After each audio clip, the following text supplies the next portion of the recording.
Ngayon naman samahan natin sina Pilo at Angas sa kanilang adventure at alamin pa ang mga programa ng Philippine Development Plan sa PILODP.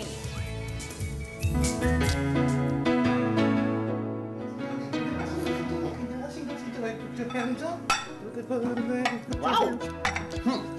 Okay, deserve. Mukhang masarap tong niluto mo, ah. Yes, of course, Sakto. of course. Alam mo kasi, ilang araw na akong hindi nakakakain ng kanin. Kasi you know, in America, puro burger eh. Puro burger. Wow! Burger America! You've been to other countries? Yes, of course! O pa. Sige, kain tayo. Actually, napanood ko lang sa pelikula. Ano yan? Kamote. Kamote. Grabe naman, kanin na lang wala pa. Okay, Ano ba, nagkakaubusan na ba supply ng bigas? magtiis-tiis ka muna. Hindi pa dumarating yung pinadeliver kong bigas. Ito, kaya magkamote ka muna sa tinapa.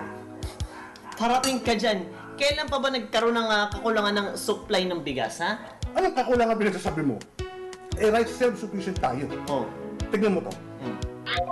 May nag-akala bang mula sa pag-aangkat ng milyon-milyon toneladang bigas sa pagtatapos pa lang ng 2012 ay 94% rice self-sufficient na tayo. You heard that? Narinig mo yun? Mm. Sinabi yun noong 2013 SONA ni Pinoy na 94% rice self-sufficient tayo. Kaya maghintay ka na lang. Darating din yung bigas na inorder. Ang sarap talaga ng pinapay na sa kamote. Alam mo, siguraduhin mo yan, ha? Dahil kung hindi, lahat yan ipapakain ko sa'yo. Ha? Eh, bakit ako? Eh, andyan naman yung Department of Agriculture. Sila na yung bahala sa pagsisiguro na sapat at matatag ang supply ng bigas sa ating bansa. Alam mo, ayan ka na naman eh. Nandadamay ka na naman ng kung sino-sino eh. Ha? Ha? Diba, sabi ng Department of Agriculture, o DA, nangunguna sa pagtupad ng Agri-Pinoy Rice Program. Agri-Pinoy Rice Program? Ano yun? Oo, mag-a-agree ka talaga dito dahil ang programang to ang magsisiguro na ang bansa ay may matatag at sapat na supply ng bigas. Alam mo, sana talaga. Ang hirap kaya mabuhay na puro kamote. Di ko nga alam kung paano mo natitiis yan eh. Oh? Puro kamote na walang kanin. Alam mo, may napanood nga ako eh. Yung Pinay na OFW, umuwi na lang ng Pinas. Hindi na niya tinapos yung kontrata niya. Nangyari? Paano kasi, hindi niya kayang mabuhay nang walang kanin. Puro noodles. Puro ganon. Yung mga pinapakain sa kanya dun sa bansang pinuntahan niya. Ganyan talaga ang mga Pinoy. Mahilig sa kanin. Mabait tayo, no? Gusto rin pala ng Agri-Pinoy Rice Program na paunlarin ang buhay ng mga magsasaka. Dahil sila ang nagkakandakuba sa maghabong pagkasaka sa palayan. Oo nga eh. Alam mo, kung hindi dahil sa kanila, hindi tayo magkakaroon ng kanin. Tulad ngayon, wala tayong kanin, di ba? Kung hindi dahil sa kanila, hindi tayo makakapag-export ng bigas sa ibang bansa. Gaya ng ginawa natin, kailan lang, in-export mo ata lahat ng bigas, kaya naubos eh. Bakit ako?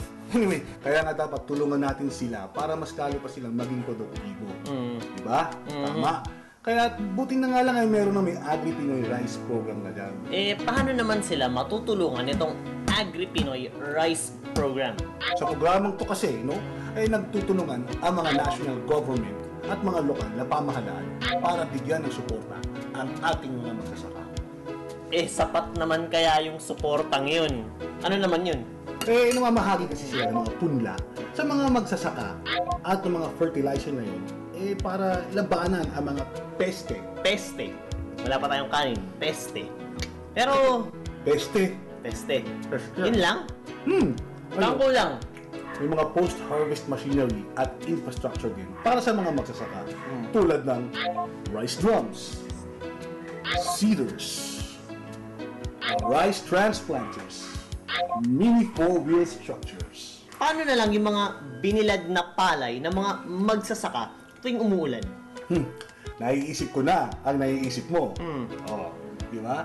Dito sa Agri-Pinoy Rice Program, may mga multi-purpose drying pavements din para sa mga di ba? Para kahit umuulan, may pagbibilaran sila ng palay. Magkakaroon din ng mga pag-aaral, training at educational activities para sa ating mga magsasaka. No? Para sa ikabubuti ng produksyon ng bigas. Ayos ah. May mga ganitong programa pala ang DA. Oh my dong. Ayos talaga to dahil kasama to sa Philippine Development Plan. PDP, ang plano ng gobyerno para sa sama-sama nating pag-asenso. Sa hindi na ako yung 5 sakong bigas na pinadeliver niyo. Kita mo, 5 sako ng bigas. Walang shortage ang bigas namin.